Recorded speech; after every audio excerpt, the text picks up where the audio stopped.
Hi again, and in this tutorial we're going to take a look at some of the things that we can do to get the best final render from FL Studio. This is going to be kind of a mini tutorial. We're not really going to be doing too much hands-on stuff, but I want to go over each option that we have available in the render screen so that you can better understand why each option is there and when and why you should or should not use each one. So to start with, basically whenever you render, you want to make sure to use the highest possible settings, of course. One of the things that I hear most often about FL Studio is that the audio engine isn't up to par with programs like Cubase and Pro Tools. It's not really true. It's only because of the way that FL Studio is set up, you have different audio output settings, which we'll get to in a little bit. So let's go ahead and open up the export screen so that we can see what we're working with. Go to Wave.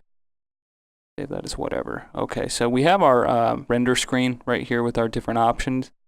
First and foremost, whenever you're doing a final render, you want to export as WAV. WAV files are essentially going to be a mirror image of what you're working with. You have the option for MP3, but as we all know, MP3 files are compressed, and in compressing, they lose some needed clarity and depth. So always use WAV files for final renders. The only time I would suggest using MP3 is if you're just demoing some stuff, or you have a very large file and you need to transfer it quickly, but for a final render, you really shouldn't use it. And the MIDI option isn't something that should be used for a final render. That's more for exporting MIDI notes for a program or a piece of hardware. Now I want to briefly touch on what interpolation is and why it's important. If you're using samples, think about it like this. When you zoom in on a waveform, the closer you get, the more the smooth curves become pixelated lines. If you have any kind of pitch change, for example, or you've transposed something, those lines can get out of sync with the program's data points. This is going to give us high-frequency artifacts in our final render, and this could greatly affect our output. This is called aliasing. So the interpolation method is basically anti-aliasing the audio output. FL Studio recommends using at least 64-point sync, but my recommendation is to use the 512-point sync. This is going to take a little bit longer, and a little warning box will come up. Get it when I change this. There we go. And it just goes through and tells you that it's going to be a little bit slower. But again, it mentions here you might want to use this for your last rendering. But even with it taking a little bit of extra time, we're talking about your final render. So you should be prepared to take the time necessary to let the program work. And I found that it really doesn't take that much longer to use this setting. Again, the results will be worth it.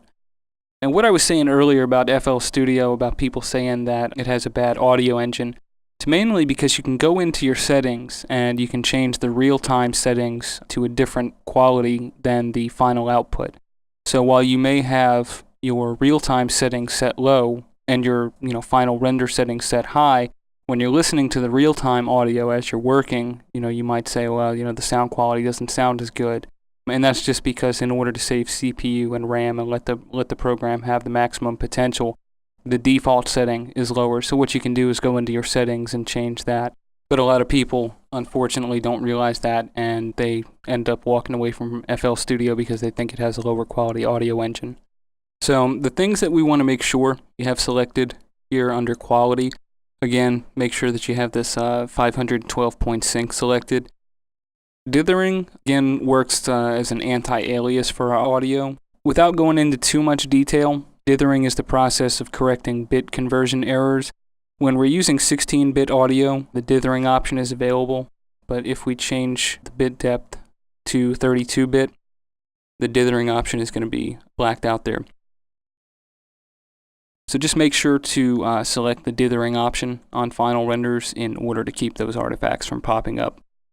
The alias-free TS404 is basically just going to anti-alias the TS404. If you're not using TS404 in your project, it's not really necessary. You don't have to have that selected.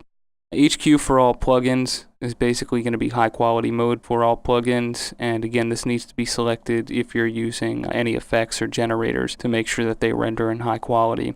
And then finally, disable max poly is going to be something else to keep selected. That way you can make sure that all your notes come across. And this will also ignore the max poly setting in the miscellaneous channel settings.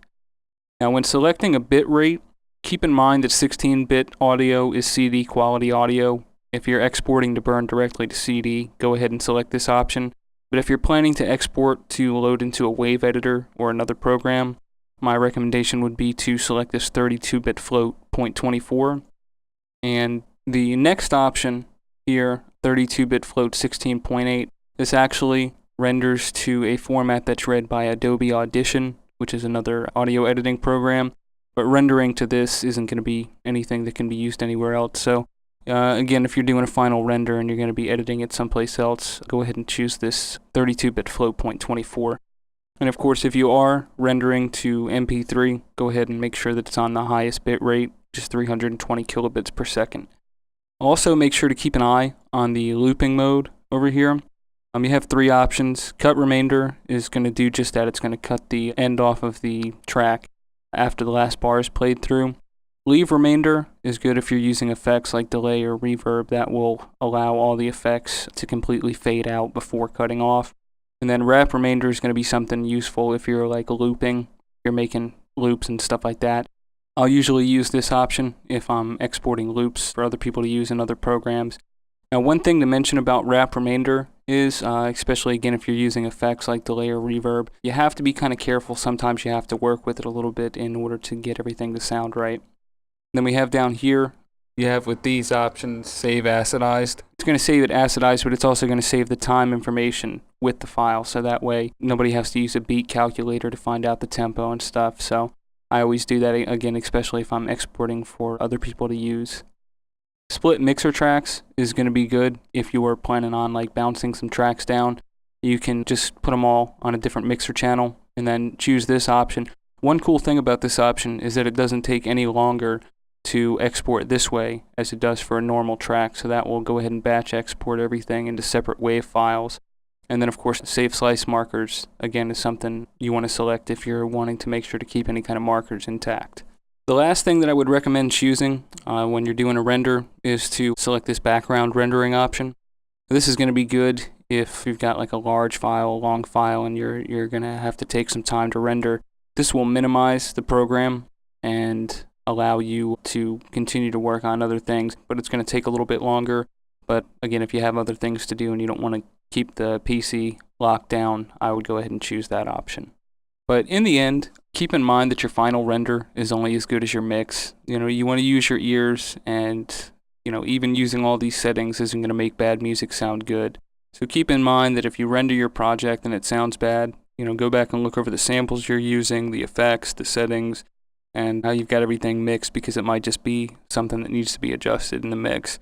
So again, I want to thank you for watching, and I'll see you next time.